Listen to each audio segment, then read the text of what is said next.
네, 새벽에 새벽 예배 나오시는 것도 힘드실 텐데 예, 찬양 이렇게 잘해 주셔서 감사합니다.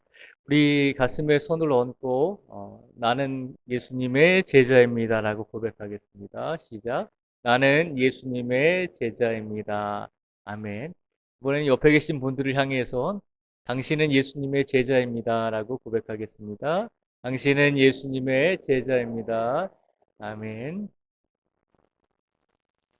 이 시간 우리 모두 예수님의 제자로서 이 자리에 예수님께서 우리를 불러주신 줄 믿습니다.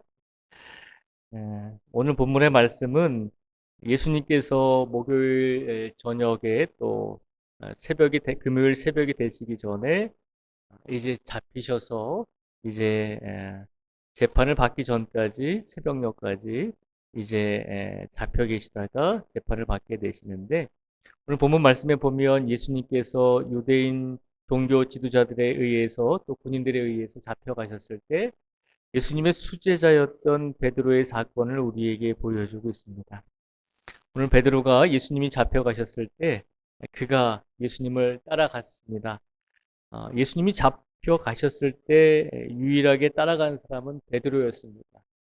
그것만으로도 베드로가 용기 있는 사람이었다라고 저희가 생각을 할 수가 있습니다. 발각되면 예수님의 제자라고 하는 것이 발각되면 위험에 처해질 수 있는 상황이었는데 그럼에도 불구하고 베드로는 용기를 내서 예수님의 뒤를 쫓아갔습니다. 근데 안타깝게도 그 자리에서 우리가 잘 아는 것처럼 예수님을 세 번이나 부인하게 되는 안타까운 사건을 우리에게 보여주고 있습니다. 먼저 69절과 70절에 보면요.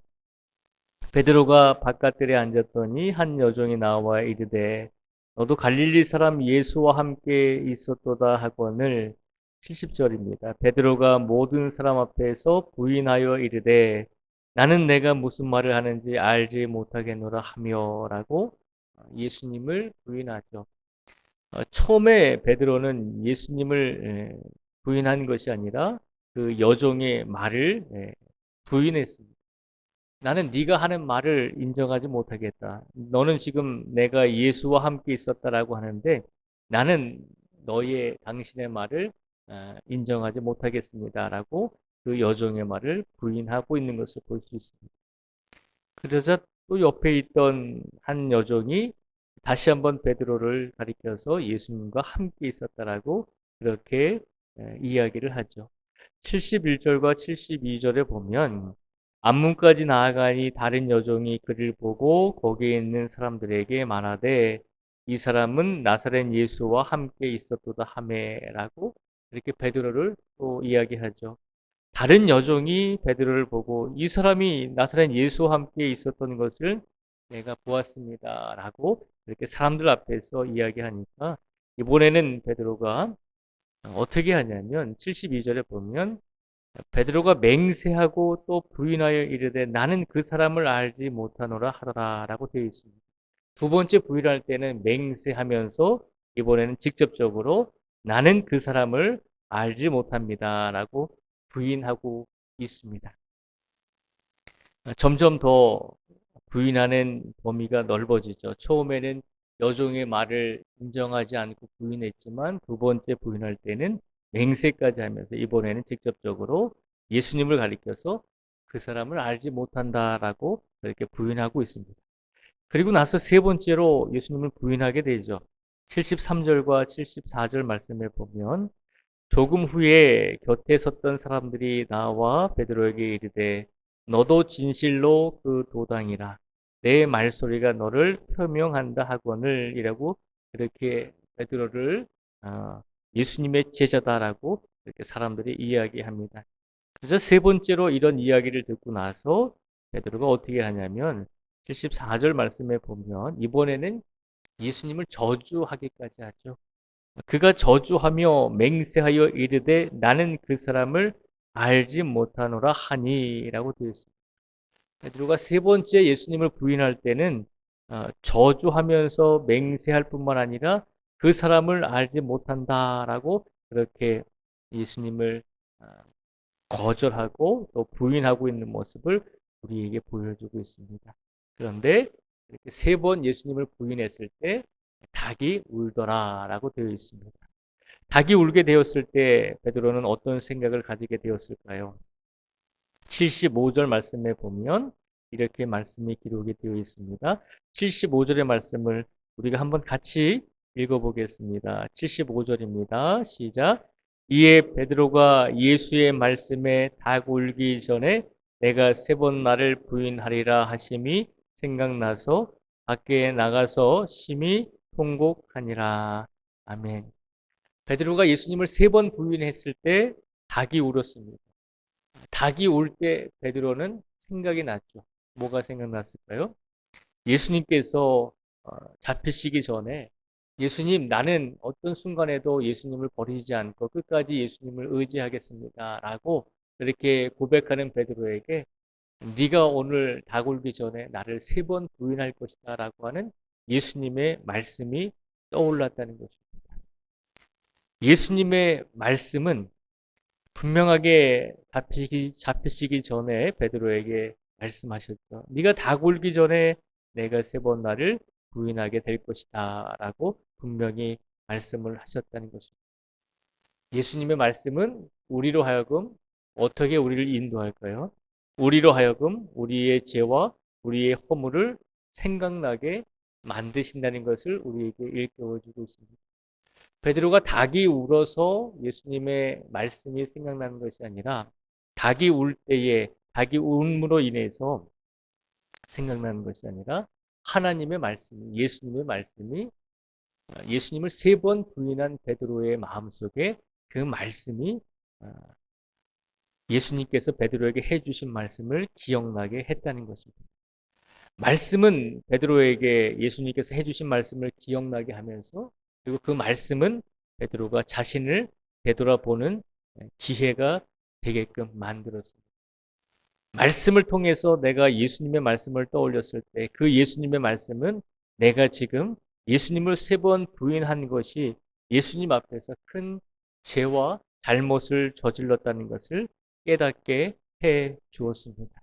그리고 그 말씀은 예수님의 말씀을 생각나게 했고 그 말씀은 베드로 자신이 예수님을 3번 부인한 것에 대해서 부끄러움을 느끼게 했고 그리고 그것이 예수님에게 죄를 범한 것임을 깨닫게 하고 그 모든 것들을 생각나게 했을 때 베드로는 75절 말씀에 보면 밖에 나가서 심히 통곡하게 되었다라고 그렇게 기록을 하고 있습니다. 말씀은 우리가 바른 삶을 살아가고 있는지 아니면 바른 삶을 살고 있지 못한지 우리가 예수님 앞에서 죄를 범하고 있는지 우리가 선한 삶을 살고 있는지를 깨닫게 해주시는 역할을 감당하신다는 것입니다. 더 중요한 것이 있는데 말씀은 우리의 삶을 되돌아보게 하지만 그 말씀을 듣고 우리가 생각나고 우리의 삶을 되돌아본 후에 우리가 어디에까지 이르러야 될까요? 우리가 말씀을 듣고 생각나고 우리 삶을 되돌아보면서 우리가 바른 삶을 살고 있는지 혹은 바른 삶을 살지 못하고 있는지를 깨닫게 되었다면 깨달은 것에서 끝나는 것이 아니라 후회하는 것에서 끝나는 것이 아니라 결국은 회개하는 자리에까지 우리를 이끌어 주신다는 것입니다. 우리는 예수님의 말씀을 의지해서 우리 자신을 되돌아보고 우리가 후회하고 우리가 잘못한 것에 대해서 깨닫게 되었다면 우리 스스로가 예수님께 죄를 고백하고 회개하는 자리에까지 나아갈 수 있는 성도가 되어야 한다는 것입니다. 베드로는 어떻게 되었을까요? 말씀이 예수님의 말씀을 깨닫게 했을 때 예수님의 말씀을 생각나게 했을 때 베드로는 자신의 삶을 되돌아보면서 자신의 행위들을 바라보면서 내가 예수님께 죄를 지었구나라고 하는 것을 깨닫게 되고 심히 통곡했습니다. 그리고 우리가 성경 말씀을 통해서 아는 것처럼 심히 통곡하고 후회할 뿐만 아니라 베드로는 결국 진실된 마음으로 회개의 자리에까지 나아가게 되었다는 것을 우리는 알고 있습니다. 예수님의 말씀은 우리를 바른 길로 인도할 뿐만 아니라 회개의 자리까지 우리를 이끌어 가시기를 원하신다는 것을 우리 모든 성도들이 오늘 이 시간 확신하기를 간절히 바랍니다. 예수님께서 우리에게 말씀을 주시는 이유는 단지 우리가 바른 삶을 살고 있는지 아니면 바른 삶을 살고 있지 못한지 그것을 깨닫고 후회하라고 이 말씀을 주신 것이 아니라 깨닫고 후회하고 우리 자신을 되돌아보았다면 우리가 바른 길로 갈 수 있는 자리에까지 우리가 돌아서서 회개하고 가야 한다는 것입니다. 말씀은 그 역할을 우리에게 해 주시기 위해서 예수님께서 우리에게 주신 것입니다. 베드로는 결국 후회하고 통곡하고 자신의 잘못을 깨닫고 나아가 예수님께서 부활하신 후에는 진심으로 회개하고 그리고 나서 예수님을 위해서 생명을 바쳤습니다. 그런데 오늘 본문은 아니지만 마태복음 27장 3절에서 5절까지 말씀해 보면 또 다른 사람의 사건이 한 가지 나옵니다. 우리 다음 장인 27장 3절에서 5절까지의 말씀을 한번 같이 읽어보겠습니다. 이 다음 장인 27장 3절에서 5절까지의 말씀을 한번 같이 읽어보겠습니다. 시작. 그때에 예수를 판 유다가 그의 정죄됨을 보고 스스로 뉘우쳐 그 은 30을 대제사장들과 장로들에게 도로 갖다 주면 이르되 내가 무죄한 피를 팔고 죄를 범하였도다 하니 그들이 이르되 그것이 우리에게 무슨 상관이냐 내가 당하라 하거늘. 예, 5절까지 읽겠습니다. 유다가 은을 성수에 던져 놓고 물러가서 스스로 목매어 죽은지라. 3절에서 5절까지 말씀해 보면 예수님의 또 다른 제자였던 유다도 예수님께 죄를 지었잖아요. 베드로가 예수님을 3번 부인한 것처럼 유다는 예수님을 팔아버렸잖아요. 그런데 똑같이 이 3절 말씀에 보면 유다도 예수님이 잡히신 것을 보고 스스로 뉘우쳤다라고 되어 있습니다. 스스로 뉘우쳤다는 것은 예수님의 말씀이 생각나서 그 자신의 행위가 잘못되었다는 것을 고백하고 그 자신의 행위가 분명히 죄를 지었다는 것을 알게 되었다는 것이죠. 그런데 베드로와 틀린 점은 무엇입니까? 예수님의 말씀에 의해서 스스로 뉘우치고 후회하고 또 통곡할지라도 가룟 유다는 회개의 자리에까지 나아가지 않았다는 것입니다.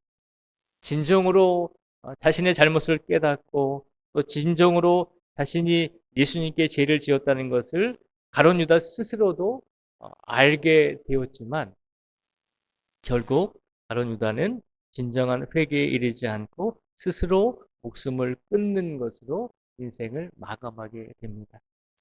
오늘 이 시간 베드로에게 그리고 가룟 유다에게 예수님의 말씀은 분명히 그 두 사람에게 내 행위가 내 삶이 그른지 옳은지를 분명히 깨닫게 해주는 기준이 되었을 것입니다. 예수님의 말씀이 없었다면 베드로도 자신이 예수님을 3번 부인하는 것이 그것이 잘못인지 죄인지 깨닫지를 못했을 것입니다. 가룟 유다도 마찬가지죠. 예수님을 팔았지만 뒤늦게 그가 스스로 뉘우치게 되었다는 것은 예수님의 말씀이 그와 함께 하셨기 때문입니다.